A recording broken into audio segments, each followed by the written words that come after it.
Mi papá me vendió para pagar su deuda.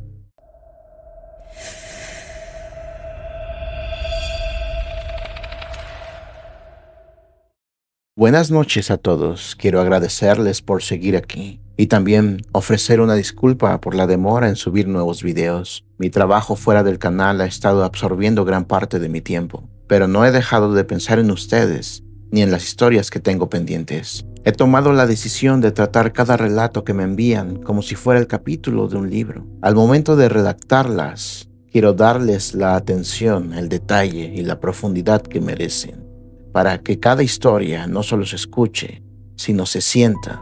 Eso requiere tiempo, pero por fin logré organizarme con una agenda sólida. A partir de ahora, habrá nuevos videos cada miércoles y cada sábado. Gracias de verdad por su paciencia y por seguir confiando en este espacio donde el terror cobra voz. Ahora, apaga la luz, cierra la puerta y pon atención. Lo que estás a punto de escuchar no es ficción ligera ni un juego de Halloween. Son 3 historias que duelen, que marcan y que quizá, después de hoy, te hagan ver la noche de otra manera. Sentirás el terror en tus oídos. ¿Alguna vez han escuchado que hace años, en algunas comunidades rurales de México, se acostumbraba a entregar a una hija a cambio de ganado, tierras o como pago de una deuda? Bueno, eso fue lo que me pasó a mí. Yo tenía 6 años, vivía en una comunidad olvidada por Dios, rodeada de campos interminables, tierra roja y casas de madera podrida. Mis padres eran campesinos, mi madre más bestia de trabajo que persona, y mi padre un hombre necio y violento, obsesionado con tener un hijo varón. Tuvo que intentarlo 8 veces. Las primeras 7 fuimos todas niñas, una tras otra, como semillas mal sembradas. A ninguna nos planearon. Apenas nacía una y ya mi madre estaba embarazada de la siguiente. Así todas nos llevábamos un año exacto. Vivíamos en una choza prestada, propiedad del patrón de las tierras donde trabajaban. No teníamos nada, ni agua entubada, ni luz, ni cama. Solo trapos en el piso y el barro que se metía hasta en los dientes. Mi padre decía que el apellido Sánchez no podía morir con él, como si de verdad tuviera algo que heredar. Sánchez, como si valiera algo ese nombre, cuando lo único que podía dejar eran callos y deudas. Un día mientras jugaba con una de mis hermanas, cerca de la parcela, mi madre se detuvo de pronto, sin decir nada. Caminó hacia un árbol, arrancó algunas plantas del suelo y formó una cama improvisada con ellas. Se sostuvo de una rama, colgándose con los brazos, y empezó a pujar. Un bebé cayó, sin ceremonia, sobre la cama de hierba. Ya había cumplido sus 9 meses de embarazo. El bebé lloró de inmediato. Mi madre lo recogió, se metió a la choza, cortó el cordón umbilical, lo lavó con agua fría, y 2 horas después ya estaba otra vez en el campo, trabajando. No podía permitirse perder el tiempo y dejar de sembrar. Cuando mi padre llegó y se enteró de que por fin había tenido a su varoncito, se puso tan borracho que no trabajó en 2 días. El tercero, aún con la resaca, regresó a los surcos del otro lado del terreno. Esa tarde ocurrió todo. Estábamos mi madre, mis hermanas y yo, cuando llegaron 3 hombres montados a caballo, el patrón y sus 2 hijos. Mi padre venía detrás, caminando con la cara roja y sudada, intentando alcanzarles el paso. Casi corría. Mi madre soltó la herramienta y fue hacia él. Con el ceño fruncido, hablaron en voz baja. Luego todos se dirigieron a nuestra choza. Ella nos llamó. «Salgan, niñas, vengan a saludar a los patrones». Nos pusimos en fila, hombro con hombro, diciendo «buenas tardes» con la voz temblorosa. Los hombres se bajaron de sus caballos y empezaron a mirarnos como se mira a una res o a una muñeca rota. Mi padre se acercó a mi hermana mayor, la de 14 años, y señalándola dijo: «Miren, ella es mi mayorcita, ella es la que se pueden llevar». Todas nos volteamos a ver, nadie entendía. «¿Llevar?», dijo mi hermana, dando un paso hacia atrás. «Yo no me voy con nadie». Uno de los hombres, el más joven, dio un paso adelante y dijo con desprecio: «No la queremos a ella, ya decidimos. Nos llevamos a la más chica». Me señalaron a mí. Mi padre protestó: «Pero si solo tiene 7 años, aún no está en edad». «Ella o la calle, compadre», dijo uno de los hijos del patrón. Mi madre desesperada se metió en la conversación. ¿Por qué? ¿Por qué se quieren llevar a una de nuestras hijas? El patrón respondió, por culpa de su marido, señora. Faltó 2 días al trabajo, 2 vacas se enfermaron, nadie estuvo para avisar, se nos murieron. Le dimos a elegir calle o compensación. Él ofreció a su hija mayor, pero mejor queremos a la más chica. Yo la ofrecí para que les ayude con la limpieza, dijo mi padre, tragándose la rabia. La menor no era el trato, y por eso mismo, respondió el patrón. Nos llevamos a la más joven, a la que vale más. Es lo justo por 2 reses, a menos que quieran que nos llevemos a 2 niñas. Mi padre tragó saliva, luego aceptó, como si estuviera vendiendo un costal de frijol.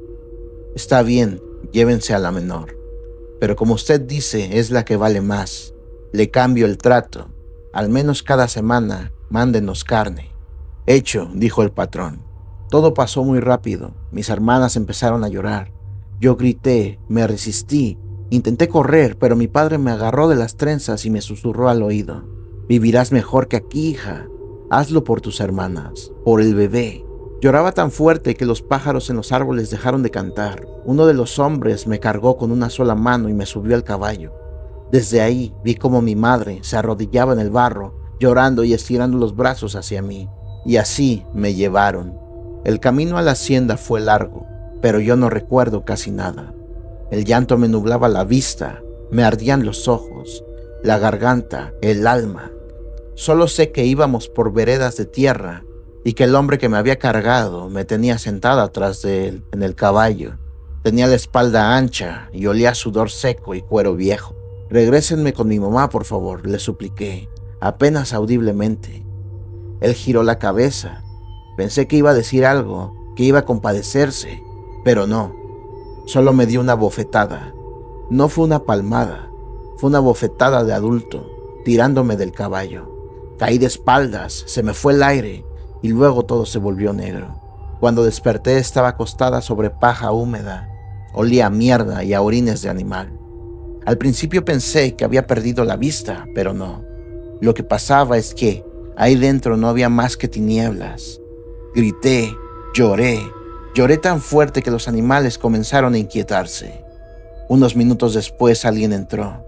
Era una mujer. Abrió la reja que separaba mi rincón del resto del establo. Llevaba una lámpara de aceite en la mano. La luz oscilante le dibujaba sombras crueles en la cara. Al principio pensé que venía a ayudarme. «Ayúdeme, por favor», le dije. Ella no dijo nada, solo levantó el látigo que traía enrollado en la otra mano y me azotó 1, 2 veces. El dolor fue seco, como si me hubieran arrancado un trozo de piel. Grité más fuerte. «¡Cállate, espeto! ¡Cállate ya, maldita mocosa!». Me apuntó con el látigo. «Este lugar es tu casa ahora, aquí vivirás con los animales». Fue entonces que vi dónde estaba. Mi jaula era un rincón cercado en medio del corral. A la derecha estaban los cerdos gruñendo en su sueño. A la izquierda, unos terneros encerrados igual que yo. «No quiero estar aquí, quiero a mi mamá», sollozaba. «¿Sientes ese dolor?», me dijo, levantando otra vez el látigo. «Lo vas a sentir cada vez que no obedezcas. Aquí no hablas. Los animales no hablan. Así que cállate, duerme. Mañana te espera un día muy largo». Esa noche no dormí. El ardor de la espalda era insoportable. Las lágrimas se me secaron de tanto llorar. Cerré los ojos intentando olvidar, pero el olor del corral me lo impedía. Todo el cuerpo me temblaba, menos el corazón. Ese lo tenía helado. Aún no salía el sol cuando un balde de agua helada me sacudió el alma. Me senté de golpe empapada, tiritando. El más joven de los 3 hombres, aquel que me había bofeteado, me lanzó la cubeta vacía a los pies. «Levanta eso y empieza a recoger la mierda». «Pero no hay cepillo», dije temblorosa. «Con las manos, ni que estuvieras tan limpia». Y se fue. Me quedé ahí paralizada. Luego el estómago me rugió. Tenía hambre. No había comido desde que me llevaron. Así que con la cubeta entre las piernas empecé a recoger excremento con las manos. Las uñas se me llenaron de tierra y porquería. A mediodía el sol ya pegaba fuerte sobre el techo de lámina y yo seguía ahí, sin comida ni agua. No sabía si debía entrar, pedir, suplicar. Cuando el hombre mayor vino, traía comida para los cerdos y leche para los terneros. Me miró. ¿No te han traído nada? No, le respondí con voz seca. Sonrió y arrojó al suelo junto a mí un montón de desperdicios podridos, lo mismo que les daba a los cerdos. Come, ya después te traen otra cosa. Pero nadie vino después, ni ese día, ni los siguientes. Así fue mi vida, mi nueva vida. Dormía sobre paja sucia, comía sobras podridas y callaba, porque los animales no hablan. Habían pasado ya varios días desde que comía desperdicios y dormía entre cerdos. Mi cuerpo era un mapa de cortadas, costras y hambre. Mi mente ya había empezado a apagarse. Las noches eran peores que los días. El viento se colaba por las rendijas de madera podrida y los chillidos de los animales a veces sonaban como lamentos humanos. El olor nunca se iba, la soledad se sentía viva. Esa noche intentaba dormir con los brazos cruzados sobre el pecho, cuando escuché algo. ¡Shh! ¡Shh! Me incorporé, el corazón me latía tan fuerte que sentí que se me iba a salir por la garganta. ¿Quién habló?, pregunté. Yo. La voz era gruesa, profunda, inhumana. Giré la cabeza lentamente y lo vi. Uno de los terneros me estaba mirando, pero no con ojos de animal. Me miraba como un hombre viejo, cansado. ¿Quieres salir de aquí, verdad?, dijo. Me arrastré hacia atrás hasta chocar con la reja del corral de los cerdos. No tengas miedo, niña. ¿Quieres volver con tu mamá, no? ¿Cómo puedes hablar?, pregunté. Eso no importa. Lo único que importa es que yo puedo ayudarte. Temblaba tanto que sentía que me iba a romper. ¿De verdad puedes llevarme con mi mamá? Sí, pero tendrás que hacer algo por mí. ¿Qué cosa? Te lo diré cuando estés con tu familia, pero para poder sacarte de aquí, tienes que matarme. El corral se volvió más frío. La voz no sonaba como la de un animal, sonaba como la de algo más. ¿Matarte? Sí, toma ese asadón que está apoyado contra la pared y úsalo contra mí.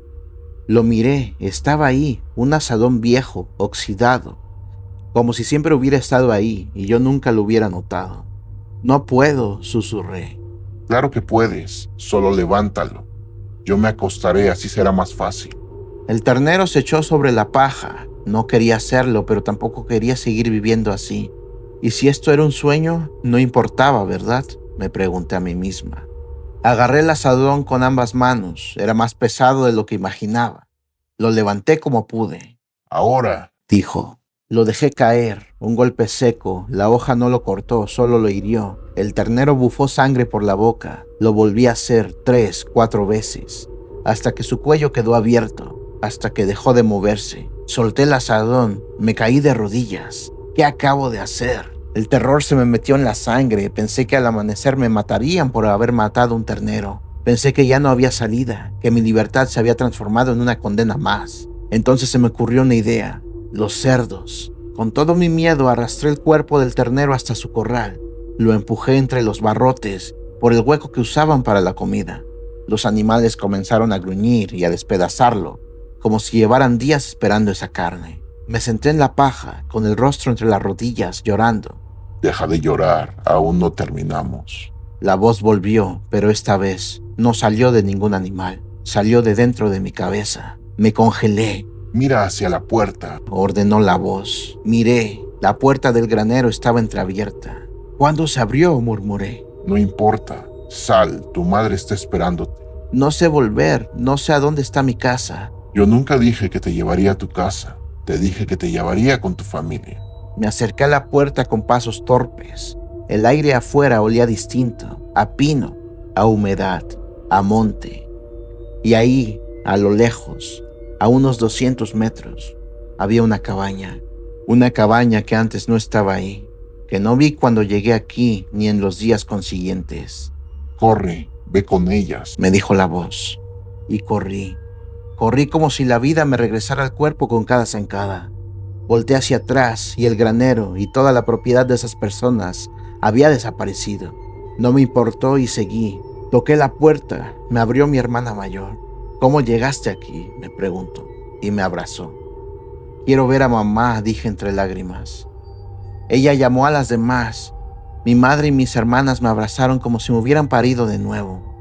Les conté todo, incluso lo del ternero, y cómo yo había simplemente aparecido aquí. Ha de haber sido un ángel, dijo mi mamá llorando. Después me contaron su parte, que tras entregarme, mi padre intentó convencerlas que estaría bien, que viviría mejor. Pero esa misma noche, mi madre empacó lo poco que teníamos y se llevó a todas mis hermanas y al bebé, mientras mi padre dormía borracho, caminando horas por las tierras hasta encontrar esa cabañita abandonada. Cerca había una tiendita donde pidió trabajo, con eso sobrevivían. Estábamos esperando averiguar dónde te tenían, me dijo. Íbamos a ir por ti. Por fin yo ya estaba a salvo, o eso creí. Esa noche, cuando todas dormían, escuché la voz de nuevo, dentro de mí. Ahora estás con tu madre y tu padre no las encontrará. Estás en deuda conmigo. Me senté, helada. Desperté a mi mamá. No era un ángel, le dije, era el diablo. Ella se quedó en silencio un rato. Luego dijo, hay que esperar a ver qué más quiere. 3 noches después lo supimos. La voz volvió. El bebé, cuando haya luna llena y sean las 2 de la madrugada, sáquenlo a la milpa y olvídense de él. Eso fue lo que dijo la voz, una voz fría, algo que no se podía ignorar. Yo se lo conté a mi mamá con el corazón hecho polvo. Tenía miedo, mucho. Ella me miró con ojos cansados, pero ya no parecía sorprendida. No era un ángel, repetí. Era el diablo, mamá. Sí, respondió ella. Pero fue él quien te devolvió con nosotras. Y ahora hay que pagarle. Se quedó un rato en silencio, como si estuviera calculando algo.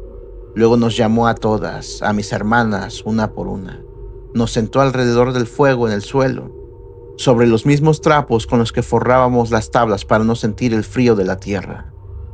Hijas, dijo con la voz temblorosa pero firme, el diablo ayudó a su hermana a regresar con nosotras y ahora está pidiendo algo a cambio.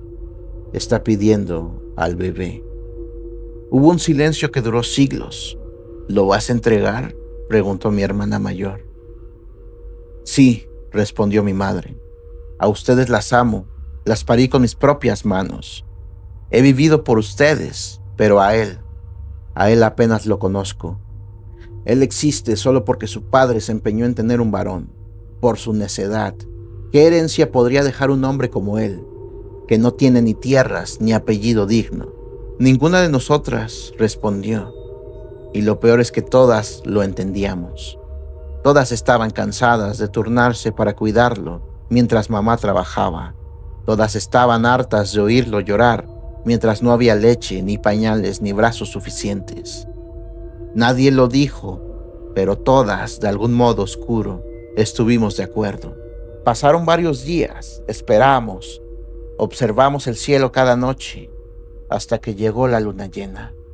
A las 2 de la madrugada, mamá lo envolvió en trapos. El bebé lloraba por el frío. Ella no dijo nada. Solo lo cargó en brazos y salió hacia la milpa. Nosotras nos quedamos dentro de la cabañita, todas despiertas, todas abrazadas. Pasaron 20 minutos. El llanto seguía. El llanto seguía. El llanto paró. Como si alguien hubiera apagado un grito. Y entonces la luz de la luna que se filtraba por la ventana cambió de color, de blanca a roja. Un rojo profundo, como sangre recién derramada. Nos congelamos. La luz roja duró apenas 10 segundos, pero pareció una eternidad. Después volvió a ser blanca, y justo entonces comenzó el ruido.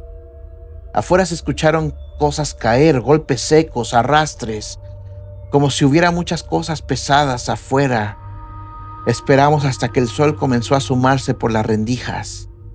Eran las 7 de la mañana cuando finalmente salimos, y ahí estaban 3 bases de cama con colchones nuevos y un refrigerador que no tenía enchufe y estaba funcionando como si tuviera baterías o algún tipo de fuente de energía. Lo abrimos, estaba lleno de comida, carne, leche, queso, pan, frutas, dulces, todo fresco, todo brillante. No sabíamos qué decir, no sabíamos si llorar o agradecer. Entre todas cargamos las cosas hacia adentro. Mi madre, con los ojos vidriosos, se limitó a decir, Esto nunca se habla, nunca. Y así fue, nunca volvimos a hablar de esto. La vida continuó como si nada, aunque nada volvió a ser igual. Mamá siguió trabajando en la tiendita cerca de la cabaña. Con lo que ganaba nos mantenía. Las camas nuevas nos protegían del frío. La comida duró semanas y el refrigerador varios años, sin necesidad de electricidad. Pero ese silencio, ese pacto, pesaba sobre nosotras como una losa invisible. Crecimos rápido, demasiado rápido. Ninguna de nosotras fue a la escuela, pero mamá nos enseñó a leer, escribir y sumar. Decía que, aunque el mundo nos hubiera negado muchas cosas, la inteligencia no sería una de ellas. Y así fue. Cuando crecimos lo suficiente, todas conseguimos trabajos como empleadas domésticas en la ciudad. Alquilamos una casa entre todas. Mamá se vino a vivir con nosotras. Éramos pobres, pero estábamos juntas. Con el tiempo, cada una fue formando su propia familia. Nos casamos, tuvimos hijos. Mamá vivió sus últimos años con dignidad y paz. Nunca más se volvió a hablar del bebé, pero a veces en la madrugada me despertaba y creía oírlo llorar. No sabía si era un recuerdo o una deuda que nunca se fue. Mamá murió hace muchos años. No sé si está en el cielo o en el infierno. A veces pienso que merecía el infierno y a veces pienso que fue una madre que hizo lo que tuvo que hacer para proteger a las hijas que pudo amar. Yo ya soy abuela. Tengo una familia hermosa. Hace poco nació mi primer nieto y convencí a mi hija de ponerle el nombre de mi hermano en su honor. Él fue el único hombre que de verdad se sacrificó por su madre y sus hermanas. Nunca sabremos si lo que hicimos fue justo o maldito. Solo sé que gracias a él sobrevivimos, tuvimos camas, comida, oportunidades y vida. Quizás cuando muramos alguna de nosotras tendrá que pagar el precio final. Quizá en el infierno volvamos a ver a mamá o a ese ternero de ojos humanos, no lo sé. Sobre mi padre jamás volvimos a saber de él. No sé si nos buscó, no sé si murió de viejo o de borracho. Lo único que deseo es que esté muerto y que haya muerto sin el legado que ridículamente deseaba. Gracias por escuchar mi historia. Buenas noches. Mi hermano no nato se me aparece. ¿Alguna vez le han tenido miedo a un bebé? Yo sí, a mi propio hermano, que no tuvo la oportunidad de nacer, y ese miedo se generó al escuchar el quejido de un bebé bajo mi cama. Yo soy hijo único. Mis papás nunca quisieron tener más de un hijo, ya que era algo que podría arruinar la dinámica familiar. Toda su atención y recursos eran canalizados hacia mí. No querían más hijos, ya que el dinero hubiera sido un problema. Como tal, no había problemas económicos, sino que a ellos siempre les gustó meterme a clases de cualquier cosa que ellos consideraran necesario para cuando ya fuera adulto. A los 13 años ya hablaba inglés y alemán, aparte del español, que es mi lengua materna. También siempre estuve en clases de artes marciales, box, jiu-jitsu brasileño, karate. Todo esto yo lo disfrutaba mucho. Cada fin de semana era de ir al cine. Las escuelas a las que iba eran privadas. Un fin de semana, cuando aún tenía 12 años, mi mamá y mi papá me dijeron que iba a tener un hermanito o hermanita.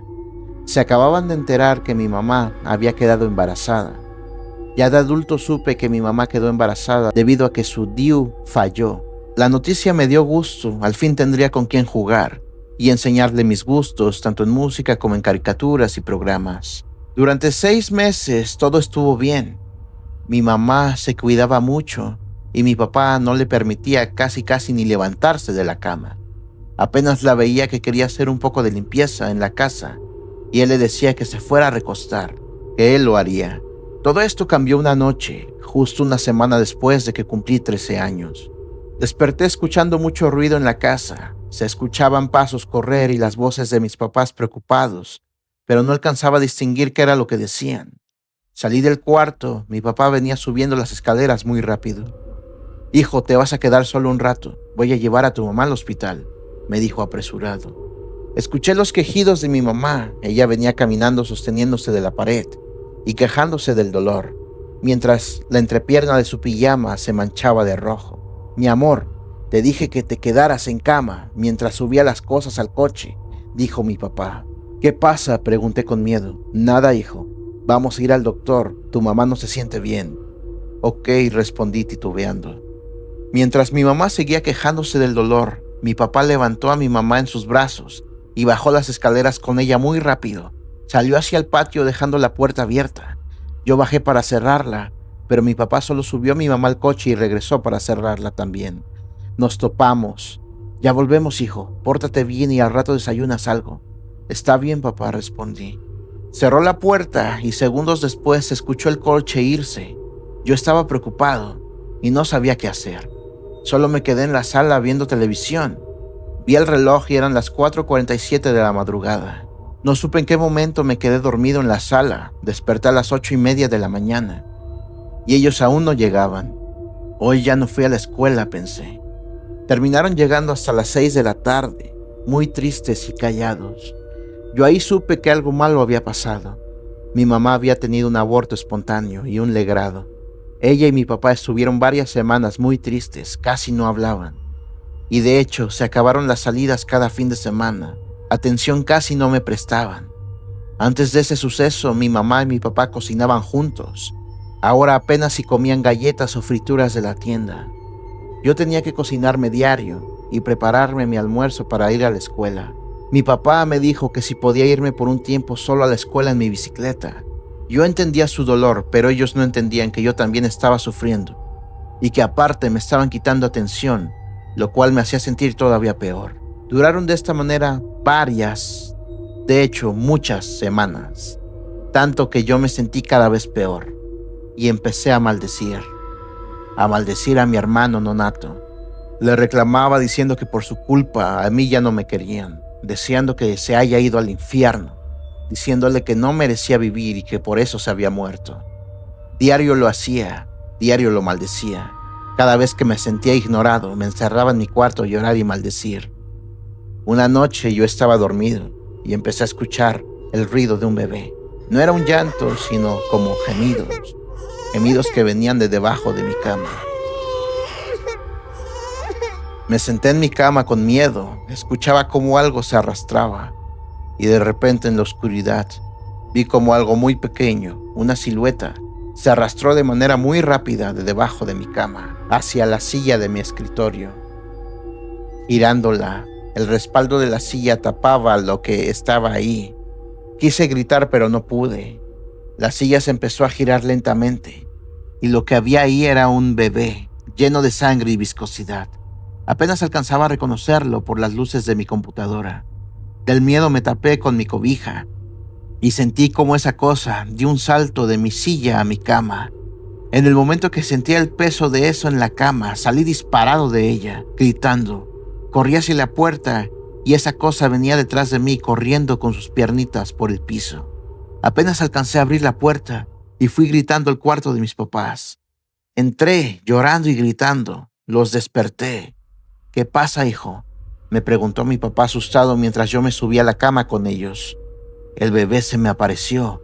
El bebé muerto. ¿Crees que es gracioso jugar con eso, estúpido?, mi mamá dijo molesta. Oye, le gritó mi papá, no tienes por qué decir groserías. Yo sentí horrible, mi mamá jamás me había insultado. Mi papá volteó a verme y me dijo que con eso no se debía jugar y que volviera a mi cuarto. Yo no estoy mintiendo ni jugando. El bebé muerto se me apareció y me persiguió en mi cuarto. A ver, voy contigo, dijo mi papá. De camino a mi cuarto me pidió disculpas y me dijo, hijo, yo sé que tampoco ha sido fácil para ti y no te estamos prestando tanta atención. Perdona a tu mamá por lo que te dijo. A ella sobre todo le ha afectado muchísimo. Yo solo asentía. Lo que me importaba es que mi papá viera lo que había en mi cuarto. Cuando llegamos no había nada. ¿Ves, hijo? Solo debió ser una pesadilla. No, papá, te juro que lo vi. En eso mi papá me preguntó, oye, ¿te salió sangre en la nariz o algo? No, le respondí. ¿Y eso en el piso qué es? Yo volteé y era un rastro de sangre y fluidos batidos por donde esa cosa pasó. Es del bebé, te lo dije, papá. Mira, entonces la silla también debe estar batida. Volteé la silla y efectivamente también había sangre. Empecé a llorar. Te dije que no mentía. Está bien, te creo. Mira, vamos a dejar a tu mamá dormir a gusto sola en el cuarto. Y tú y yo hay que bajarnos a la sala. Vemos algo y ahí dormimos, ¿está bien? Mañana limpiamos todo esto. Yo acepté y dormimos en la sala viendo televisión. Al día siguiente mi mamá nos despertó. Se agachó a mi altura y me dijo: «Hijo, perdón por la grosería que te dije en la madrugada. No fue mi intención, solo que han pasado muchas cosas». Yo le dije que no había problema y ese día desayunamos todos juntos. Ya de adulto, mi papá me contó que esa noche mi mamá había soñado con el bebé, de la misma manera que yo les dije que lo había visto, lleno de sangre y líquidos. Y él la perseguía y cuando despertó se dio cuenta del miedo que yo había sentido y fue cuando ella cayó en cuenta que yo también estaba sufriendo, decidiendo dejar su dolor a un lado, por mí. Después de ese suceso, lo vi una vez más, pero ya de adulto. Y fue una noche antes de que mi esposa diera a luz a nuestra hija. Nosotros habíamos decidido no saber el sexo del bebé hasta que naciera para que fuera sorpresa. La noche anterior a su nacimiento, yo tuve una pesadilla donde veía de nuevo a ese bebé.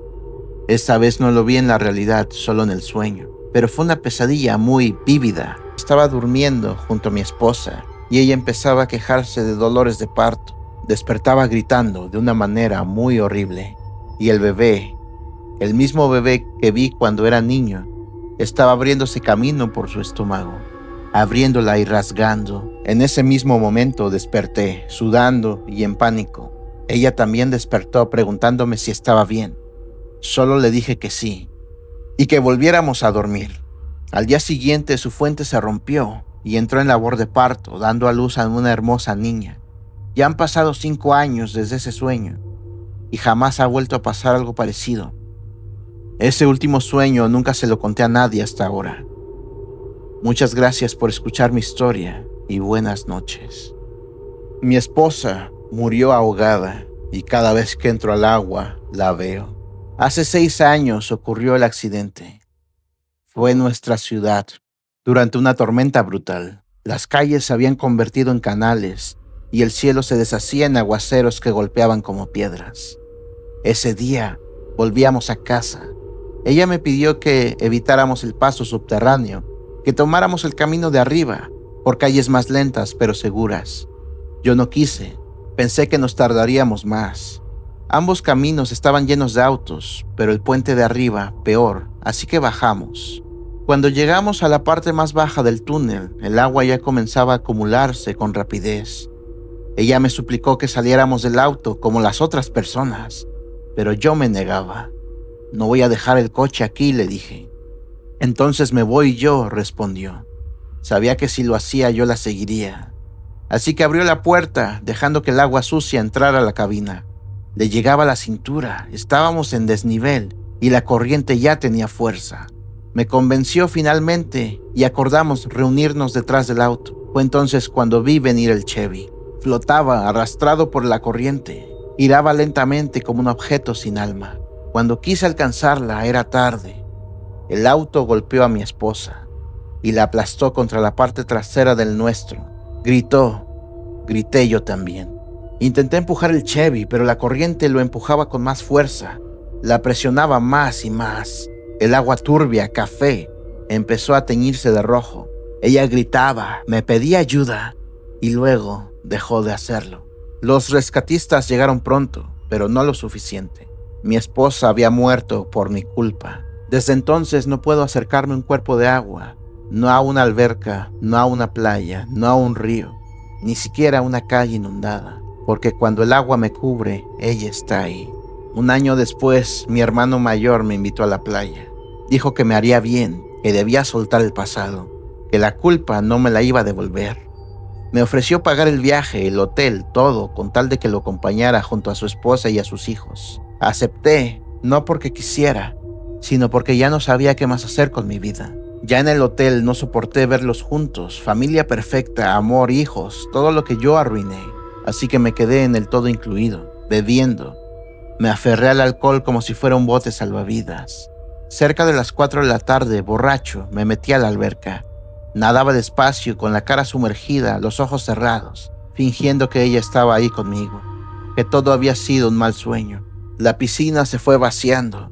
La gente prefería las últimas horas del sol en la playa.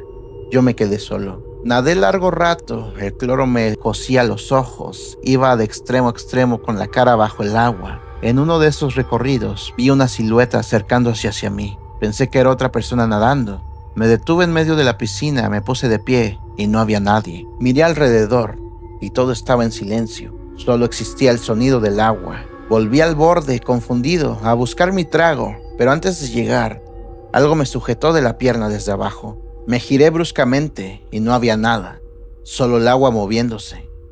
Aceleré el paso, pero cada fibra de mi cuerpo gritaba que no debía estar ahí. Llegué al borde y me salí del agua. Cuando giré para mirar, la alberca ya no era cristalina. Era turbia, de color café, como el agua sucia de aquel túnel. Y junto a mis pies se formaba una mancha roja, una mancha que crecía, como si alguien estuviera sangrando ahí adentro. Entonces salió una mano, luego otra, y luego el torso de mi esposa. Su cabello flotaba como algas, su piel estaba pálida y sus ojos abiertos. Estaba intentando salir de la piscina. Corrí, crucé el lobby, empapado hasta la playa. Encontré a mi hermano y a su esposa en un puestecito de almejas. No dije nada, solo me senté. Él me miró con preocupación. ¿Ya andas muy pedo? ¿Estás bien? Estás muy pálido. Sí, estoy bien, mentí. Los niños están en el mar, estaban preguntando por ti. ¿Puedes ir a verlos? Asentí y fui. Ellos estaban jugando con la arena, intentaban hacer una presa. Me senté con ellos, fingí sonreír, fingí estar en paz. Después me pidieron que los acompañara a lanzarse contra las olas. Lo hice, me sentí un poco más tranquilo. La sobrina más pequeña tenía miedo, así que su hermano y yo le mostramos cómo hacerlo. La última vez que me lancé, algo me agarró. No vi bien, el agua me quemaba los ojos por la sal, pero algo me sujetaba por las muñecas y me arrastraba hacia abajo. Intenté liberarme, luché, y entonces la escuché. Su voz, la voz de mi esposa.